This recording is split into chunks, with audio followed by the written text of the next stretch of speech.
अस्सलातु वस्सलामु अला सय्यिदिल मुरसलीन व अलैहि तय्यबीन अत्ताहिरीन अल मासूमीन अल मज़लूमीन। मुमिनीन, आपकी खिदमत में हाज़िर हूँ और सबसे पहले मैं हज़ारा के लोगों के साथ जो ट्रेजेडी हुई है उसके लिए मुझे दिली अफसोस है और उनके ज़ख्मों पे किसी तरह कोई मरहम नहीं लगा रहा और ना लग सकती है। जो जुल्म उनके साथ हो रहे हैं वो तारीख पूरा पिछले 300-400 सालों से दोहरा रही है। ये लोग नॉर्थ अफ़गानिस्तान से आए थे और आखिर उन्होंने पनाह ली थी और आज उसी कोयटा में उनके साथ जो जुल्म हो रहे हैं उनके लिए प्लीज़ सब मिलकर दुआ करें, अल्लाह ताला उनकी मुसीबतों को, परेशानियों को दूर करे।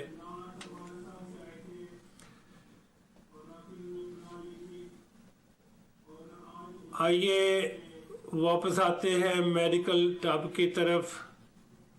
आज का टॉपिक है डायरिया या दस्त, ये जुलाब जो लग जाते हैं।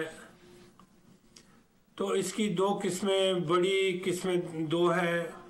एक एक्यूट यानी एकदम से शुरू होते हैं और चंद दिन तक रहते हैं, यानी एक हफ्ता 2 हफ्ते, उसके बाद ठीक हो जाते हैं। और दूसरी किस्म है क्रॉनिक, या देर तक जो रहते हैं उनको क्रॉनिक कहना शुरू कर देते हैं। तो उसके बाद इनकी किस्में डिवाइड की गई हैं, जिनमें आता है कि जी जो ज़्यादातर मेडिकल टर्म है इसके लिए रियली नॉन मेडिकल पर्सन को उसमें नहीं जाना चाहिए, ना जाने की ज़रूरत है और ना ही जाए तो बेहतर है। मेडिकल हिसाब से उनको कहते हैं आस्माटिक डायरिया, यानी आंतें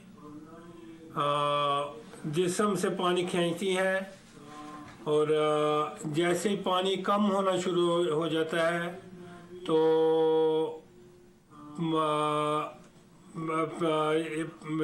जुलाब या दस्त वो भी कम हो जाते हैं। उसमें आता है बाज़ दवाइयाँ, जैसे डाइट कैंडीज होती हैं तो उनमें दवाई पड़ी होती है सॉर्बिटोल, उससे जिस्म पानी खींचता है, आते पानी खींचते हैं जिस्म से और उससे दस्त आते हैं। बाज़ एंटासिड हैं या लैक्टोलोज की एक्सेस हो, या जैसे किसी को लैक्टोज इंटॉलरेंस होती है।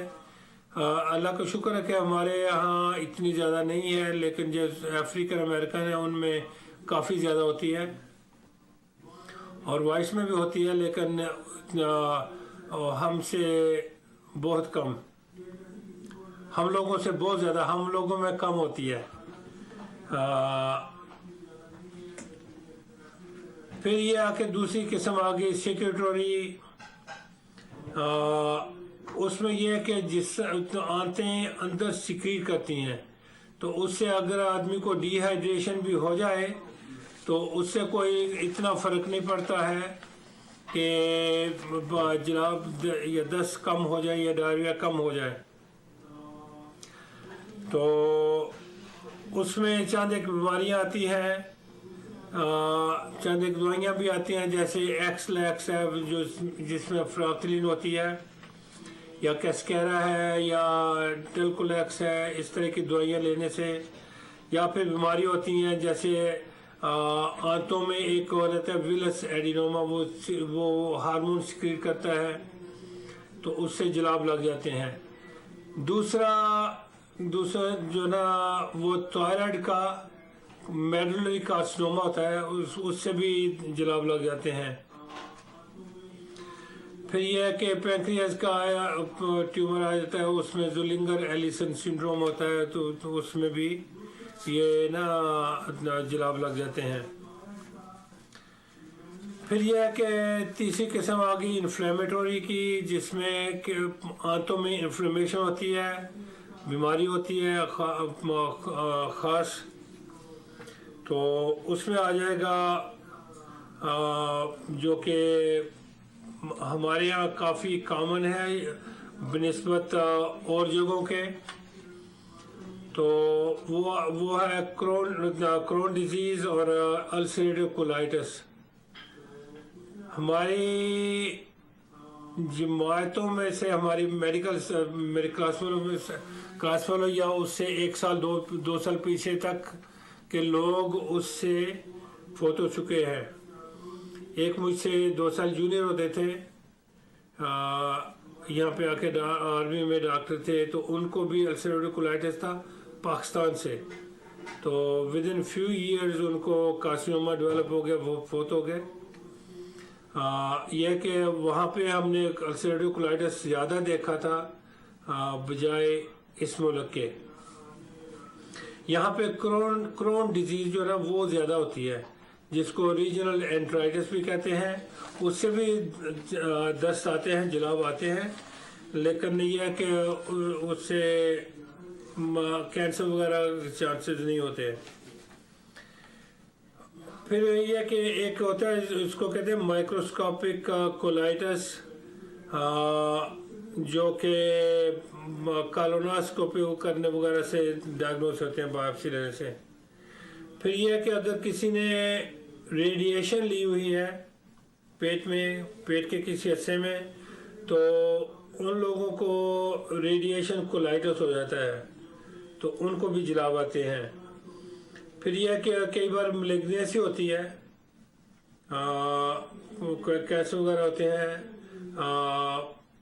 आंतों में, बड़ी आंत में, तो उससे भी दस्त आ सकते हैं, उससे भी डायरिया हो सकता है। उसके अलावा एक किस्म है एक्सुडेटिव की, जो कि उसी में आ जाएगी अल्सरेटिव कोलाइटिस वगैरह में।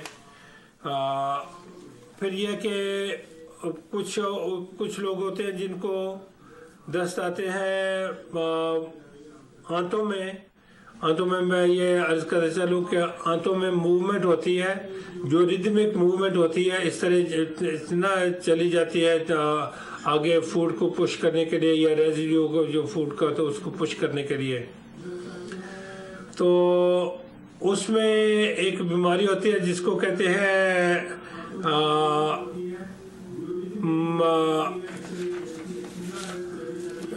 जिसे स्क्लेरोडर्मा, या कई बार शुगर वाले लोगों को हो जाता है।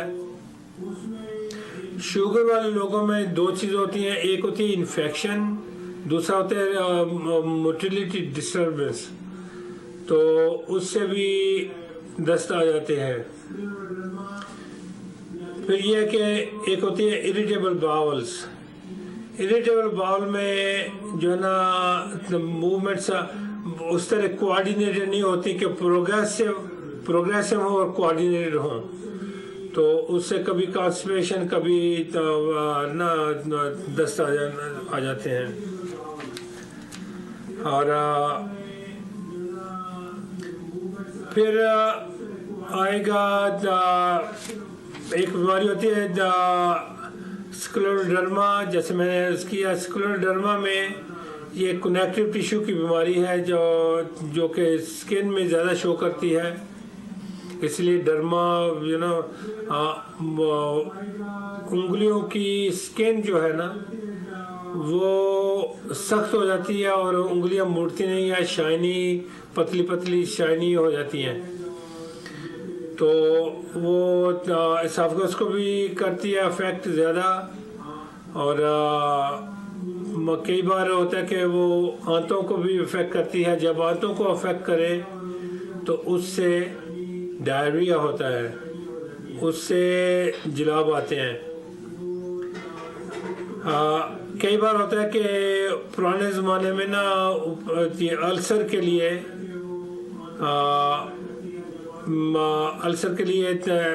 ऑपरेशन कराया करते थे, तो उसमें लोग एक नर्व काटते थे जो जाती है एसोफेगस के साथ साथ मैदे में, उसको कहते हैं वेगस नर्व।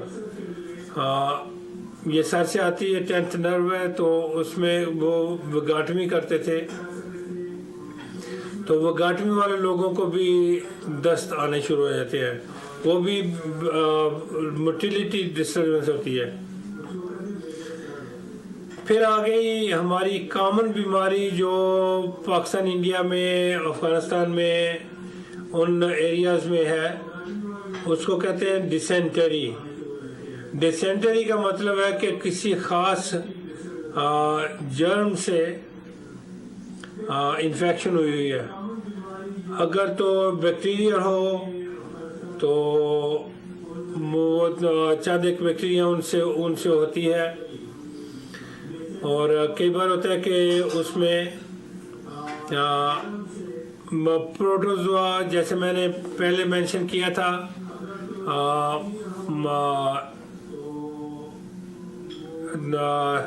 कि अमीबा जो है ना वो भी मैंने पैरासाइट्स में आके मेंशन किया था उसको, जिसको कहते हैं जियार्डिया और अमीबा। और जियार्डिया और अमीबा जो है ना वो भी डायरिया करते हैं।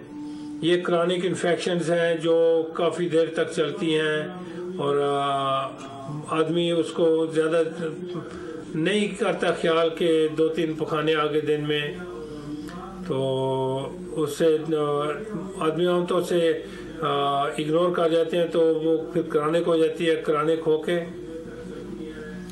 तो उससे काफ़ी तकलीफ़ होती है इंसान को। अच्छा, उसके बाद और भी किस्में हैं जो जिनमें इन्फेक्शन इन्वॉल्व होती है। मैंने पैरासाइट्स में मेंशन किया था माइक्रोस्पोरिडिया, और इसमें क्रिप्टोस्पोरिडियम वगैरह वगैरह।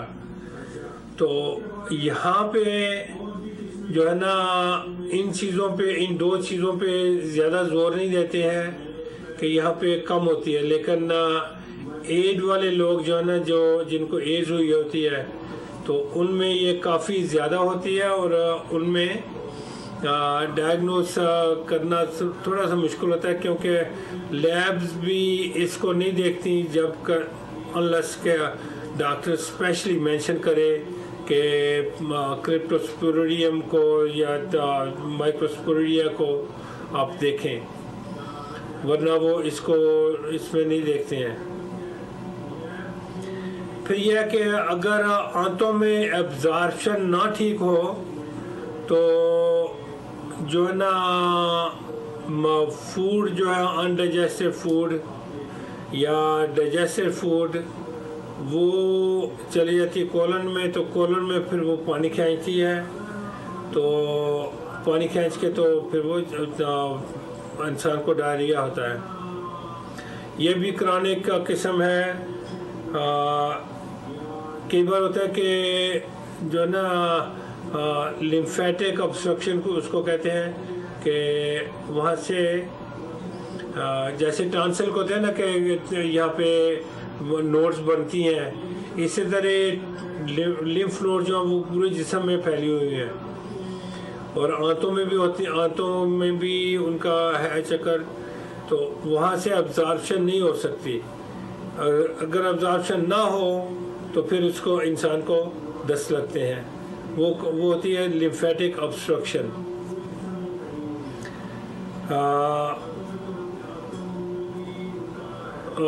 फिर यह कि कई बार ऑपरेशन करते थे जिसमें कि अपना जैसे मैदा है ना, तो मैदे में मैदा जे शेप होता है। मैं शक्ल बनाऊं उसकी तो शायद आपको एहसास हो उसका।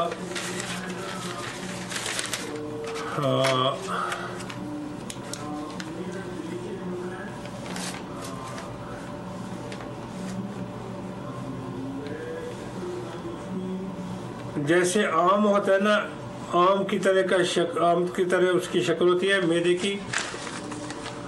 I hope you can see के ये एसाफगस आ रही है ऊपर से, और ये मैदा है, और ये नीचे छोटी आंत यहाँ से शुरू हो रही है। तो जो छोटी आंत है उसमें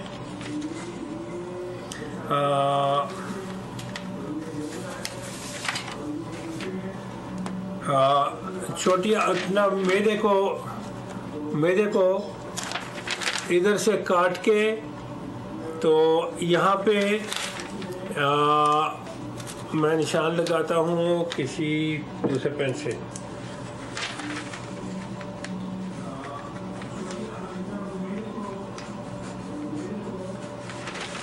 यहाँ से मैदे में के आंतल को लगाया करते थे। ये लूप जो ना, ये लूप रह जाता था पीछे।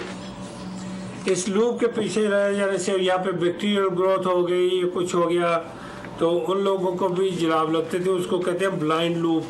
जैसे किसी को डायबिटिकुलाइटिस हो तो उससे भी ब्लाइंड लूप से वो करना मैकेनिज्म चलता है। तो वहाँ पे बैक्टीरिया ग्रो हो जाते हैं, और बैक्टीरिया ग्रो होके तो वो आंतों को ना एब्जॉर्प्शन ठीक नहीं रहने देते, और इंसान को दस्त लग जाते हैं। फिर यह कि जैसे स्प्रू होता है, ये एक ट्रॉपिकल स्प्रू में इन्फेक्शन होती है जिससे कि इंसान को दस्त लगते हैं। फिर यह कि सीलिएक स्प्रू में भी जुलाब लग जाएंगे।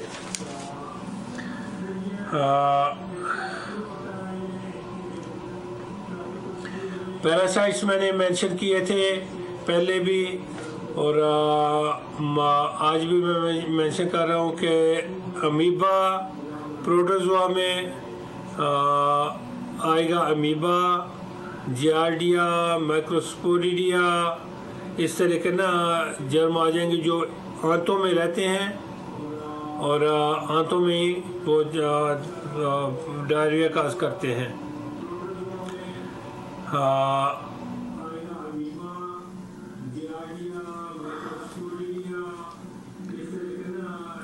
डिसेंट्री जो है, डिसेंट्री एक आमतौर से एक्यूट होती है, स्वाय एमीबिक डिसेंट्री के या प्रोटोजोन डिसेंट्री के, जैसे जियार्डिया से हो गया। लेकिन यह कि जो बैक्टीरिया से होगी तो वो पेनफुल होती है, काफ़ी पेनफुल होती है, और ब्लीडिंग होती है उससे। अगर वायरस से हो तो वो भी पेनफुल होती है।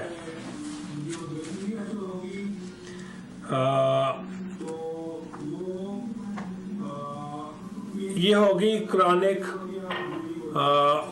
डायरिया, या काफ़ी दिनों से जुलाब लगते हैं, काफ़ी दिनों तक रहते हैं, काफ़ी हफ्तों तक रहते हैं। रादर दिनों से भी 1 हफ्ता 2 हफ्ते तो एक्यूट कहेंगे उसको, और सेल्फ लिमिटेड होते हैं, ठीक हो जाता है इंसान। और दूसरी है बैक्टीरियल जो है ना वो एक्यूट है। तो उसमें यह कि वाटरी स्टूल होगी, अगर तो खून आ गया तो डिसेंट्री हो गई, पेट में दर्द पड़ी तो डिसेंट्री हो गई। अगर वैसे जुलाब आ रहे हैं तो फिर वो ना उसको डायरिया कहेंगे।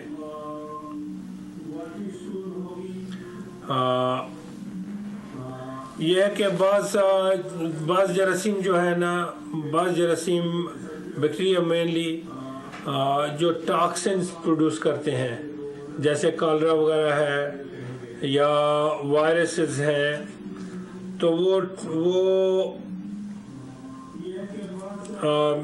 या जैसे इसको कहते हैं सी डिफिसाइल या क्लास्ट्रीडियम डिफिसाइल, या वो भी एक ख़ास बैक्टीरिया होता है जो कि टॉक्सिन्स प्रोड्यूस करते हैं। उस टॉक्सिन से मोटिलिटी चेंज होती है, सिक्रीशंस आती हैं और उससे दस्त आते हैं। लेकिन ये दोनों किस्म एक्यूट में आएंगी।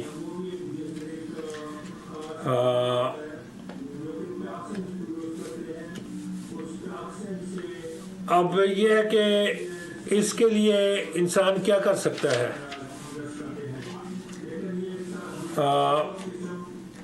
एक्यूट में इंसान काफ़ी बीमार होता है, काफ़ी टॉक्सिक वो ना नज़र आ रहा होता है आपको। तो मेन जो चीज़ है ना इसमें वो है पानी की कमी या डिहाइड्रेशन, और टॉक्सिन्स की एक्सेस से इंसान टॉक्सिक लगता है। तो उसके लिए इलाज जो है ना माएँ मोस्टली खुद कर सकते हैं। छोटे बच्चों में वायरल होता है मोस्टली, जैसे रोटा वायरस है, तो उसके वो सेल्फ लिमिटेड है। आप अपना कॉन्फिडेंस कायम रखें। बच्चे को हाइड्रेशन, बच्चे को पानी की लिक्विड की ज़रूरत होती है। अगर आप ज़्यादा देंगे तो उसको जलाब आएंगे फिर से, और अगर कम देंगे तो फिर डिहाइड्रेशन हो जाएगी और बच्चा बहुत ज़्यादा बीमार हो जाएगा। तो आम तौर से पेरेंट्रल या जो इंट्रावीनस वगैरह या सबक्यूटेनियस वगैरह से पानी देने की ज़रूरत नहीं पड़ती। लेकिन अगर इस हालत में बच्चा आ जाए तो प्लीज़ लेके इमरजेंसी रूम अपने जहाँ पे भी आपको बन पड़ता है वहाँ पे जाएं और कोशिश करें कि बच्चे को फ्लूइड मिल जाए। डाइट में ये है कि जो ना फ्रूट्स और वेजिटेबल से परहेज़ करें उस वक़्त। स्पाइसेस, फ्रूट्स, वेजिटेबल्स या जो होती है ना हाई शुगर कंटेंट वाली, इन खुराकों से परहेज़ करें। पीडियालाइट, बच्चों के लिए पीडियालाइट और गेटरेड, ये दो अच्छे लिक्विड्स हैं। इनमें इलेक्ट्रोलाइट भी होते हैं, इनमें पानी भी जाता है जिस्म में, तो वो बच्चे को सेहतमंद रखेंगे।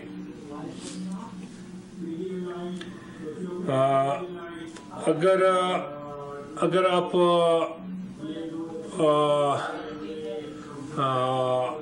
पानी ना दे सके तो बच्चा डिहाइड्रेट हो जाएगा, फिर आपको इमरजेंसी रूम जाना पड़ेगा और ये काफ़ी इनकन्वीनियंट होता है। हाइड्रेशन के लिए ये चाहिए कि जैसे आपने 7 अप ली, उसको थोड़ा डाइल्यूट करें ताकि शुगर कंटेंट उसका कम हो जाए।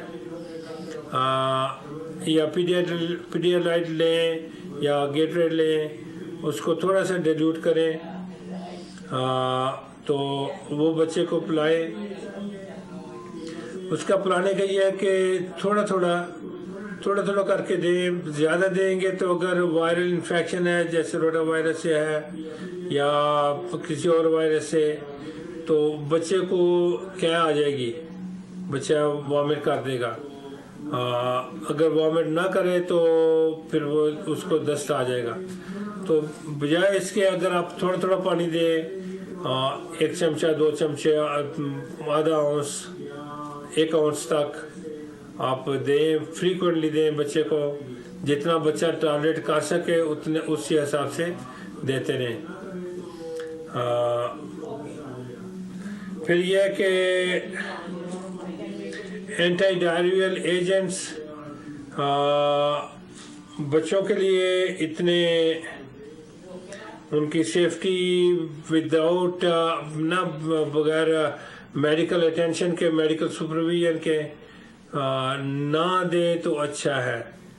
बड़ों को दे ले, लेकिन अगर उल्टी क्या होनी शुरू हो जाए, उल्टियाँ लग जाएं, वॉमिटिंग शुरू हो जाए, तो उसमें फिर आपको थोड़ा सा ख्याल करना पड़ेगा। यह कि बिस्मथ कंटेनिंग सब्सटेंसेस जो है ना, जैसे वो है पेप्टोबिस्मॉल जैसे होता है, तो उसमें भी, उससे भी थोड़ा सा फ़ायदा होता है कि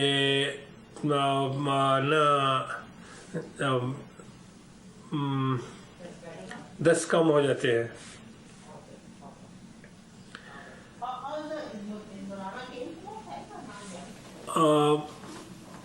इसमें ख़ास ख्याल रखें कि अगर किसी को अल्सरेटिव कोलाइटिस है तो उसमें ये दवाइयाँ ना दें तो अच्छा है, क्योंकि उसमें मैंने देखा है कि कई बार लोग आते हैं, उनको उनकी बड़ी आंत इतनी बड़ी हो गई होती है कि उसमें प्रॉब्लम होता है। फिर उसको कहते हैं मेगाकोलन, तो वो डायलेट कर जाती है, तो उसमें फिर वो ना जहरीले मादे इकट्ठे होना शुरू हो जाते हैं, एब्जॉर्ब होना शुरू हो जाते हैं, तो उसमें ना दें तो अच्छा है। फिर आ गया एंटीबायोटिक्स। जैसे शुगर वाले आदमी को अगर जलाब लगे हुए हैं, दस्त लगे हुए हैं, तो वो एम्पिरिकली उनको टेट्रासाइक्लिन वगैरह दें तो वो ठीक हो जाते हैं आमतौर से। कल्चर वगैरह करते हैं कि क्या जर्म है, क्या बैक्टीरिया है। उसके बाद चंद एक और एंटीबायोटिक हैं, जैसे सी डिफिसाइल है, तो उससे फ्लैजल वगैरह ये चीज़ें देते हैं। अच्छा, मैं यहाँ पे एक मेंशन करना चाहता हूँ कि जैसे होते हैं प्रोटॉनिक्स, नेक्सियम, पालोजैक, जो बड़ी डोज में लेते हैं ना, प्रेस्क्रिप्शन वाली तकरीबन सारी आ जाती हैं उसमें, लेकिन जो ना प्रालोजैक 40 मिलीग्राम या प्रावसेट 30 मिलीग्राम्स, ये जो बड़ी डोजेज है ना, इनमें कई बार होता है कि सी डिफिसाइल की इन्फेस्टेशन हो जाती है इंसान में, तो उससे दस्त आते हैं। उसके लिए आपको प्रेस्क्रिप्शन दवाई चाहिए होती है, तो आप अपने डॉक्टर से रिव्यू करें तो वो आपको दे देंगे। कई बार पखाना टेस्ट करते हैं, कई बार एम्पिरिकली भी दे देते हैं कि ठीक है जी फ्लैजल ले लें आप, तो आप ठीक हो जाएंगे। और मोस्टली लोग ठीक हो जाते हैं विद इन 3-4-5 डेज, लेकिन उसको पूरा कोर्स करना चाहिए, हफ्ते 10 दिन का।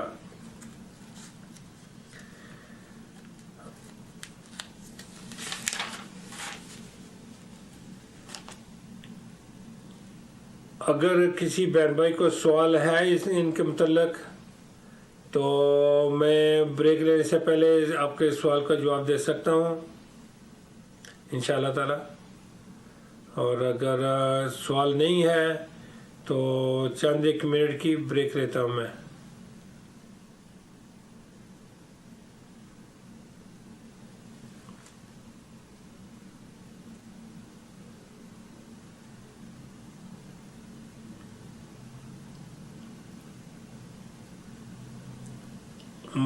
मुझे यकीन है कि मैं बहुत जल्दी इनमें चला गया हूँ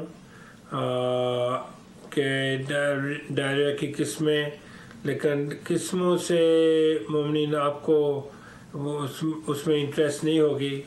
वो मेडिकल सब्जेक्ट है और मेडिकल वाले ही उसको रियली समझ सकते हैं।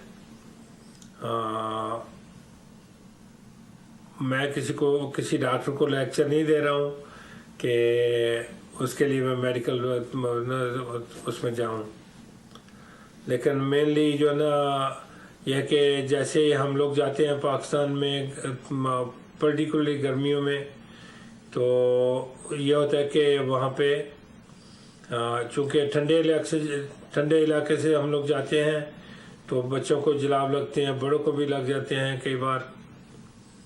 तो उसके लिए ये कि पानी उबाल के पिए, वहाँ पे कोई कच्ची चीज़ ना खाएं, हत्ता के सलाद तक से परहेज़ करें।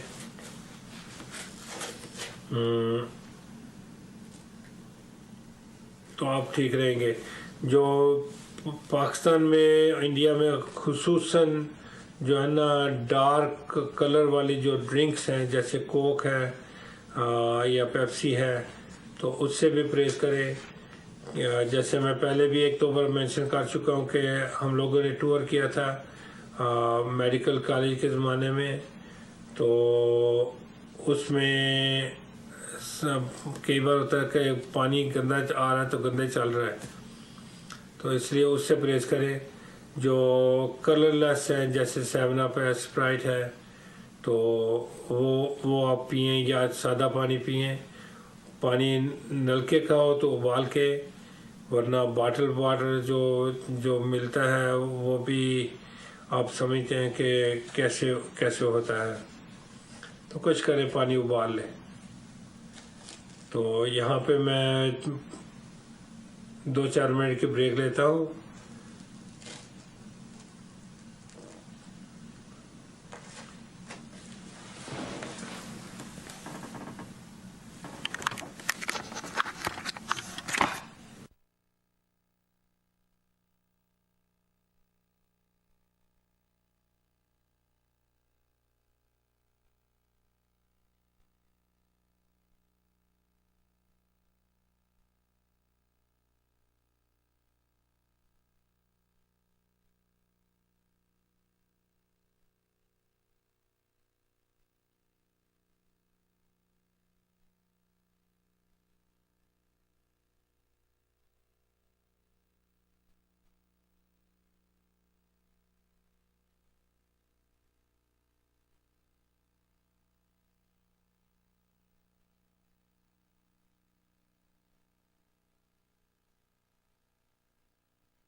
हम बात कर रहे थे डायरिया या दस्त, जुलाब जो लगते हैं उनके मतलब।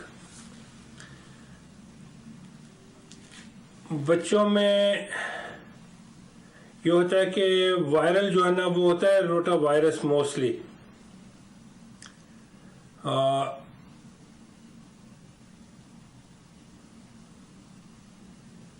नोरा वायरसेस भी होते हैं। ये है दोनों वायरल।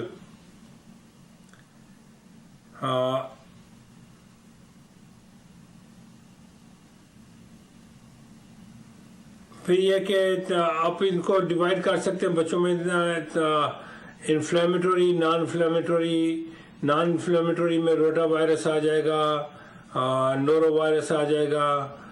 इन्फ्लेमेटरी में CMV या साइटोमेगालो वायरस वो आता है। तो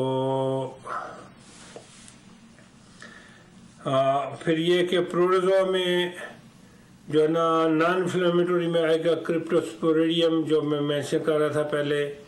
एड्स वाले लोगों में होता है, बच्चों में तो नहीं है लेकिन एड्स वाले लोगों को होता है। और दूसरा आ जाएगा अमीबा, जिसका मेडिकल नाम एंटीमीबा है, लेकिन अमीबा मोस्टली कहते हैं अमीबिक डिसेंट्री। अच्छा, फिर ये कि बैक्टीरियल में आ जाएंगे, जैसे स्टैफ होता है, तो स्टैफ से पहले से टॉक्सिन बनी होती है और उससे मेदा भी अफेक्ट होता है। तो उससे क्या आएगी, आंतें अफेक्ट होती हैं, उससे दस्त आएंगे, आपको डायरिया आएगा। और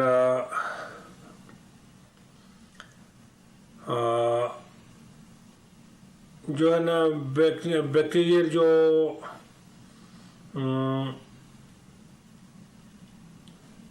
इन्फेक्शन काज करते हैं या जो इन्फ्लेमेशन अंदर काज करते हैं, उनमें आ जाएंगे एंटेरोकोकस आ जाएगा, इकोलाई आ जाएंगे, इस तरह के शेगेला आ जाएगा, फिर ये कि सूडोमोनास आ जाएंगे और काफ़ी साल्मोनेला वगैरह जो टाइफाइड करते हैं वही अगर आंतों को अफेक्ट करें तो उसमें दस्त या जुलाब लग जाते हैं इंसान को।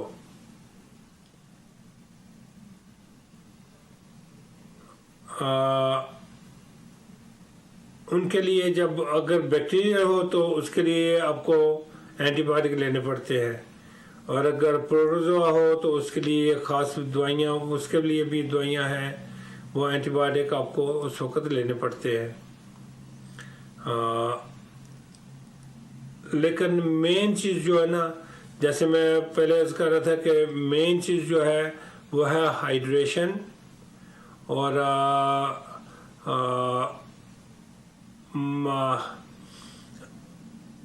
इलेक्ट्रोलाइट्स या केमिकल जो केमिकल्स होते हैं उनमें उनको रिप्लेस करना।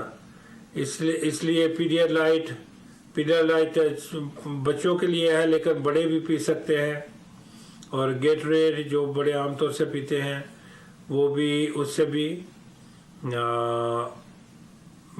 इंसान ठीक रहता है। फिर यह कि जब एडिक्ट्स जो है खुसूसन जो ओपियोइड इस्तेमाल करते हैं, प्रिस्क्रिप्शन हो, परकोसेट, हाइड्रोकोडोन वगैरह वगैरह, परकोडेन, हाइड्रोकोडोन,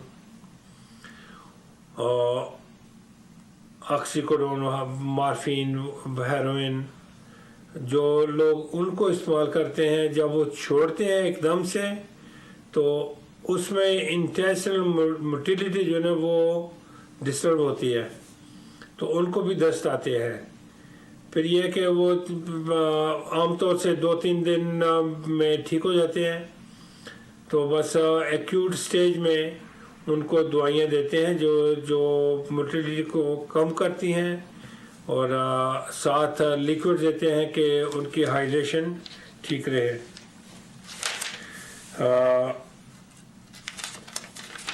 दवाइयों में जो इस्तेमाल होती हैं दवाइयाँ आमतौर से वो होती हैं कि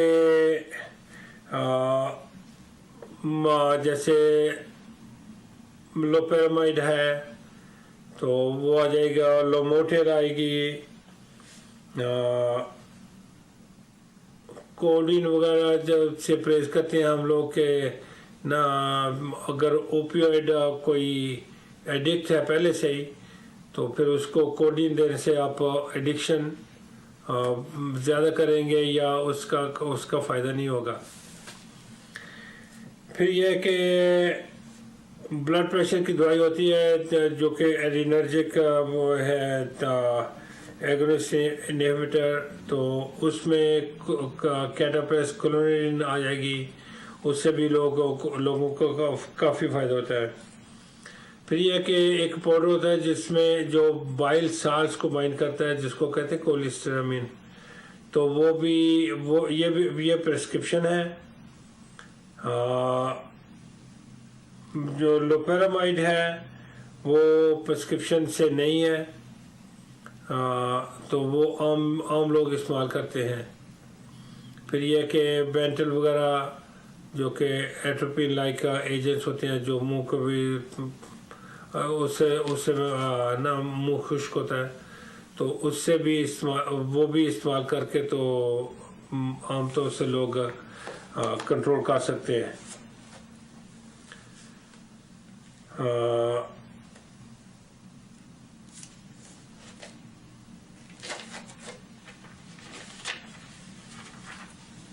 ये बीमारी ऐसी हैं कि इसमें आमतौर से हर बीमारी में पेशेंट का बहुत बड़ा दखल है कि दवाई ठीक से इस्तेमाल करे, खुराक की परहेज करे, लिक्विड्स को प्रॉपरली ले, और दवाई का बाकायदगी से इस्तेमाल करें। तो यह कि इसमें खुसूसन फैमिली का और पेशेंट का काफ़ी दखल है। अगर फैमिली सपोर्ट हो तो बच्चे को या बड़े को थोड़ा थोड़ा लिक्विड देते रहें तो उनकी डिहाइड्रेशन नहीं होगी।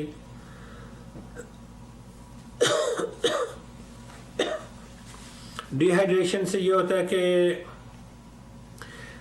इंसान ज़्यादा बीमार होता है, और अगर डिहाइड्रेशन को रोक सके इंसान तो उसमें यह है कि आपको बीमारी कम हो जाती है।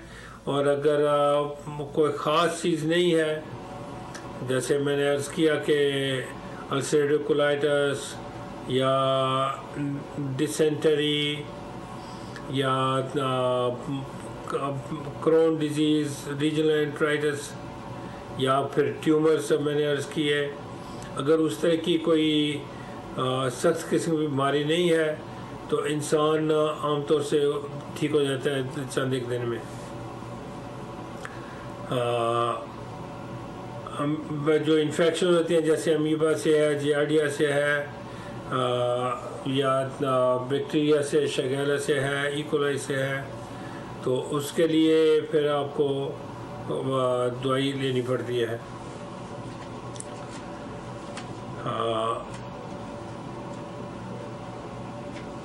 अल्सरेटिव कोलाइटिस पे थोड़ी सी मैं बात ज़्यादा लंबी करना चाहता हूँ, इसलिए कि आम तौर से लोग उसका अंदाज़ा नहीं करते।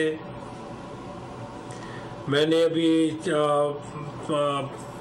रिसेंटली मैंने एक मरीज़ को देखा है जिसको जलाब आ रहे हैं तकरीबन लेट 80s से, और ब्लीडिंग उसको हुई एक बार 1994 में, और ये तकरीबन बन जाते हैं तकरीबन 20-25 साल बन जाते हैं जब उसको अल्सरेटिव कोलाइटिस शुरू हुआ। तो ये आदमी, इस आदमी ने जिस भी डॉक्टर के पास गया उसने कोलोनोस्कोपी या जो देखते हैं ना ट्यूब डाल के अंदर, वो नहीं कराया। तो अभी हम लोग उसको बहुत ना काफ़ी कंसर्न के साथ जीआई के डॉक्टर के पास भेजा, तो उसको पालिप, बड़े पालिप हैं जो कि जिनमें एक दो जो है वो कैंसरस भी हो सकता है। अभी बायोप्सी आएगी तो पता चलेगा। लेकिन यह है कि बीमारी को शुरू में ना इग्नोर किया गया कि ठीक है 10 लगे हुए हैं, डायरिया हो रहा है तो ठीक है कोई दवा ले ली, लोपेरामाइड वगैरह ले लिया, ओवर द काउंटर है, तो उससे 2 दिन ठीक हुए, उसके बाद फिर से शुरू हो गए। तो एक बार खून आया 94 में, उसके बाद कुछ नहीं आया, तो आदमी ने खुद भी इग्नोर किया। रिसेंटली वो किसी और डॉक्टर के पास गया तो उसने उसको गौर से देखा और हिस्ट्री ली, तो प्रॉपरली उसका इलाज हो रहा है।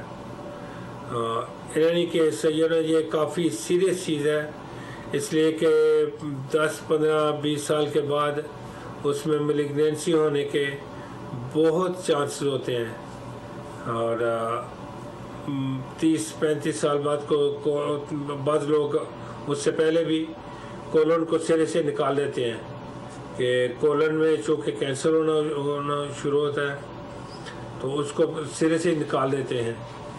तो ये ख्याल करना चाहिए।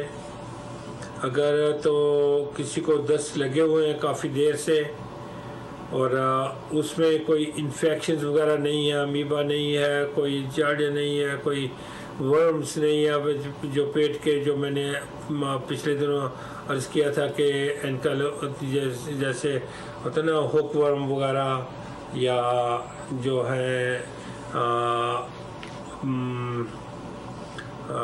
राउंड वर्म वगैरह वो पेट में नहीं है, वो सब नेगेटिव हो गए हैं।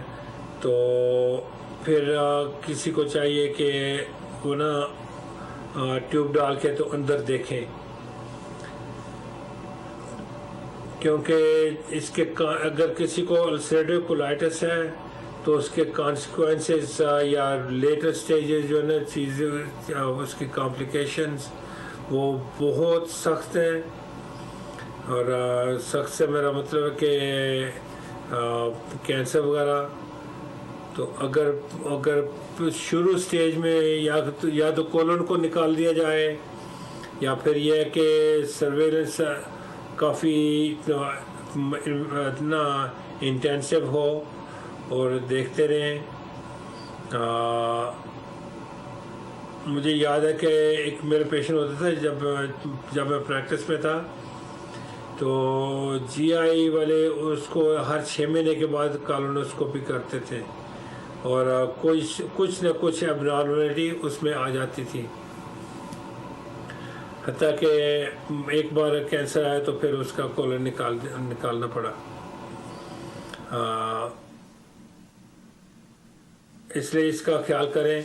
जैसे मैंने अर्ज किया कि हमारे मुझसे 2 साल जूनियर थे डॉक्टर पाकिस्तान से, कराची से, तो उनको भी कैंसर हो गया था और 80s में वो चाहे 70s के एंड पे या 80s के शुरू में वो फोत हो गए थे और 67 में ग्रेजुएशन, 68 में ग्रेजुएशन किया था, 68-69 उस ज़माने में। तो ऐसा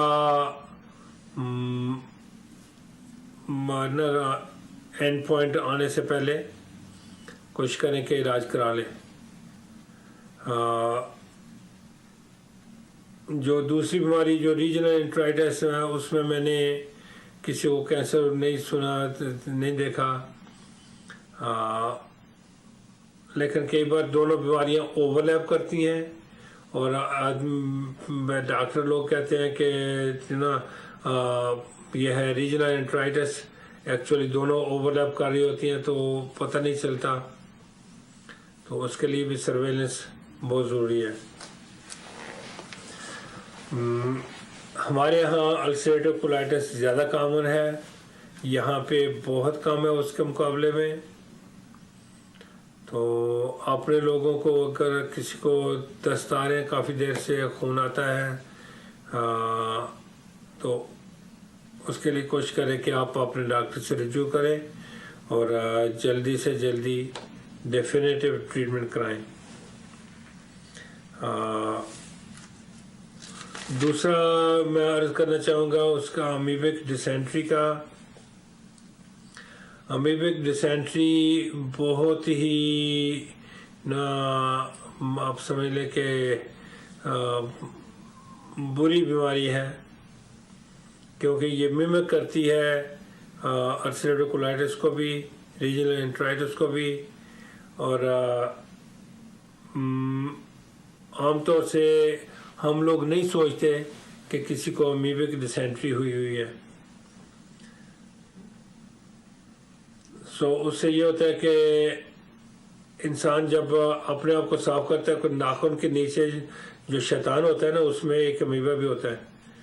तो वो एक बार आपने दवाई ली, उससे ठीक हुआ, फिर आपने किसी के साथ हाथ मिलाया, आपके जिस्म पे अमीबा है तो वो उसको ट्रांसफ़र हो गया, या आप खुद से हाथ से अच्छी तरह नहीं धोए, नाखून के नीचे कोई एक प्रोटोजोआ, एक जरासीम या 2 जरासीम रह गए, वो मेरे में दोबारा से चले गए, तो उससे ये होगा कि जो ना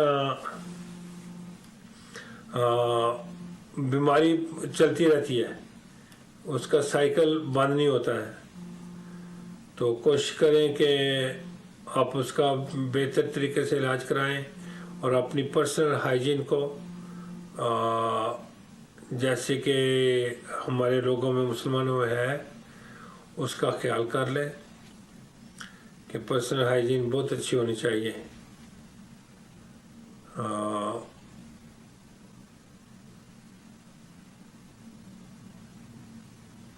तीसरे जो मेंशन मैं जिस पे स्ट्रेस देना चाहता हूँ वो है कि जब हम लोग अमेरिका से, यूके से या यूरोप से, कोरिया से जब वापस पाकिस्तान जाते हैं तो हम ठंडे इलाके से गर्म इलाके में जाते हैं, तो वो उस मौसम की चेंज की वजह से मोटिलिटी में फ़र्क आता है और दस्त आने ही आने हैं। तो उनको रोक ले लोपेरामाइड वगैरह को दवाई लेने से, या आप अपने साथ दवाई ले जाए यहाँ से प्रिस्क्रिप्शन जो है, तो उससे मोटिलिटी ठीक होगी तो आपके जो ना दस्त वो बंद हो जाएंगे और कोई उसमें प्रॉब्लम नहीं होना चाहिए। अगर इन्फेक्शन आपने एक्वायर की है वहाँ से तो फिर इन्फेक्शन का इलाज जो है ना वो एंटीबायोटिक वगैरह ही हैं। जो वायरल सिकनेसेस हैं उनके लिए कोई इलाज नहीं है। उनके लिए इलाज सिर्फ हाइड्रेशन और आदमी का आराम करना, यही आएंगी मेनली। तो मोमिनीन अगर किसी को सवाल हो तो पूछ सकते हैं इस वक्त, या आप अपने पास लिख के रख ले, नेक्स्ट वीक पूछ सकते हैं। इसमें कोई ये नहीं कि ज़रूरी इसी मरतबा जब कोई बात डिस्कस हो रही है तो उस वक्त आपने पूछना है। किसी किस्म का भी सवाल हो तो आप पूछ सकते हैं फ़ोन पे अभी या बाद में, या ईमेल कर सकते हैं।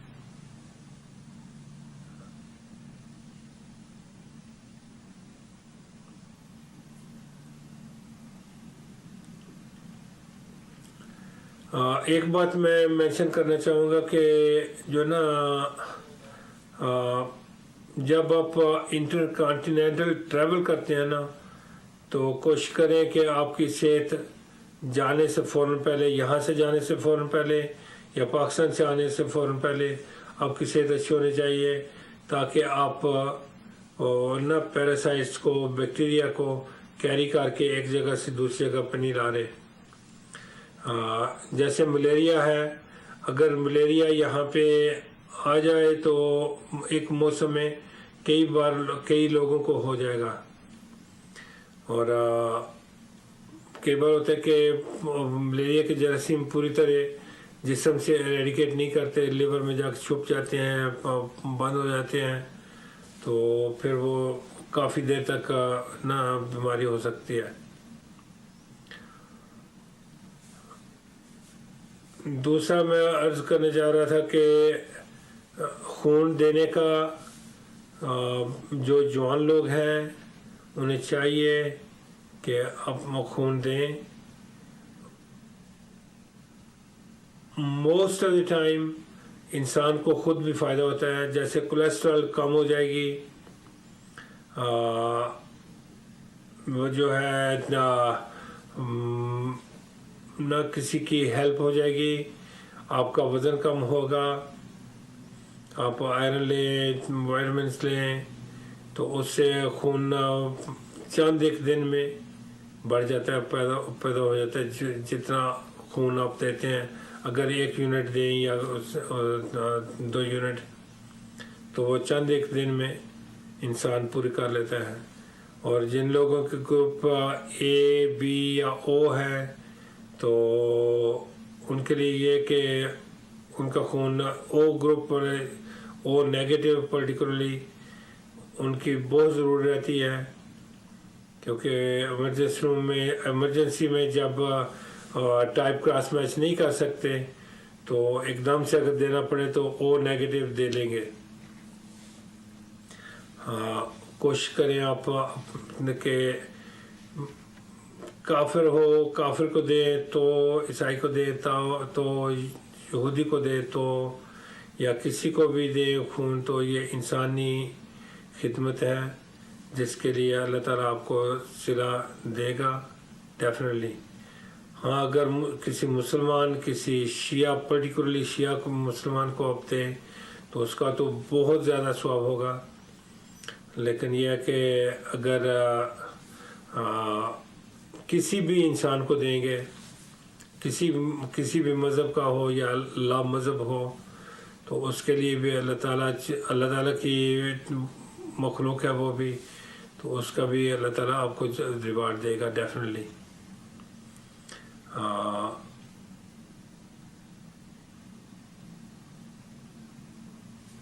जब तक ना रेड क्रॉस ने मेरा खून लेने से इनकार नहीं कर दिया तो मैं दिया करता था। अल्हम्दुलिल्लाह, अल्लाह का शुक्र है कि मुझे ख्याल आया, और मुझे ख्याल आया अपने बेटे से सीख के।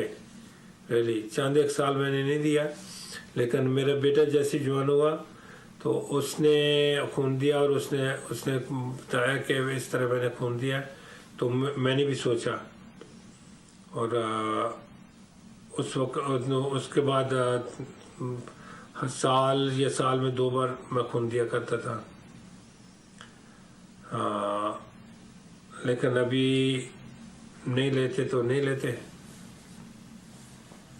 तो मोमिनीन, आप भी कोशिश करें कि ब्लड बैंक, आप जो कि आपके एरिया के ब्लड बैंक से, उनमें आपका खून वहाँ पर होना चाहिए।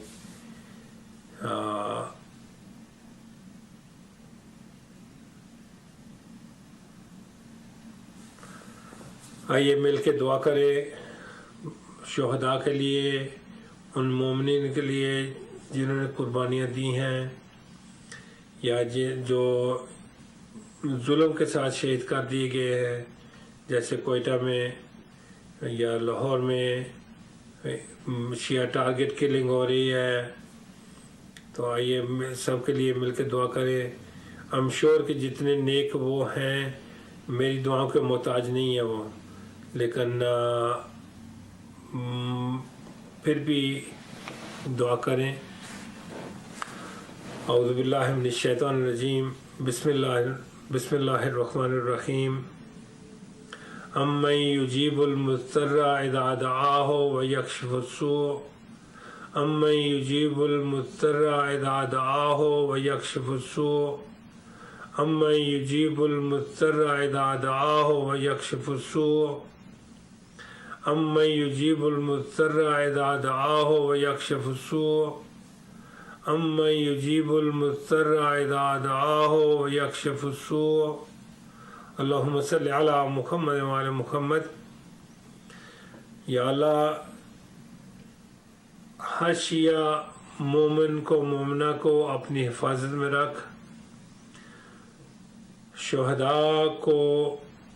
शुहदा के दर्जात बुलंद से बुलंद तर कर। खुदाया तेरे नबी के आल की मोहब्बत में शियों को मारा जा रहा है कि सिर्फ उनसे मोहब्बत ज़्यादा है, तो इसलिए दुश्मनान अहल बैत, दुश्मनान रसूल उनको बिला वजह कत्ल कर रहे हैं। खुदाया उनको, बाकी लोगों को अपनी अमान व हिफाज़त में रख, और जो शहीद हो गए हैं, जो दुनिया से चले गए हैं, उनके दर्जात बुलंद से बुलंद तक कर। इलाही अमीन या रब्बिल आलमीन व सल्लल्लाहु अला मुहम्मद व आलिहि अजमाइन।